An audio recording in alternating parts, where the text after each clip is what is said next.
শেখ হাসিনা অতি দ্রুত বাংলাদেশে আসবে। শেখ হাসিনা আসবে দেশে বীরের বেশে। কোটা আন্দোলন সক্রিয় এবং ধানমন্ডি ৩২ ভাঙচুরের পর উল্লাস করা কন্টেন্ট ক্রিয়েটর কাফি হঠাৎ যোগ দিলেন আওয়ামী লীগে। সাবেক প্রধানমন্ত্রী শেখ হাসিনার বাংলাদেশে ফিরে আসা নিয়ে দিন দিন সাধারণ মানুষের মধ্যে আকাঙ্ক্ষা তৈরি হচ্ছে। শেখ হাসিনার ফিরে আসার গুঞ্জন দিন দিন আরও বেড়েই চলেছে। এবার সেই গুঞ্জন নিয়ে মুখ খুললেন কন্টেন্ট ক্রিয়েটর কাফি।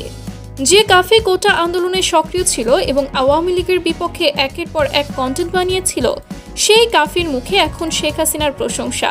ধানমন্ডি ৩২ ভাঙচুরের পরেও এই কাফি লাইভে এসে উল্লাসও করেছিল। তবে এবার এক ভিডিওতে দেখা যায় কাফি বলছে, শেখ হাসিনা অতি দ্রুত বাংলাদেশে আসবে। শেখ হাসিনা আসবে দেশে বীরের বেশে। জয় বাংলা, জয় বঙ্গবন্ধু। এর আগেও কাফি বলেছিল, দেশ চালাতে না পারলে দেশ আবারও শেখ হাসিনার হাতেই তুলে দেন। আমরা আগেই ভালো ছিলাম। আর হঠাৎ কাফির এমন পরিবর্তনের পর অনেকেই দাবি করছে কাফি আওয়ামী লীগে যোগ দিয়েছে।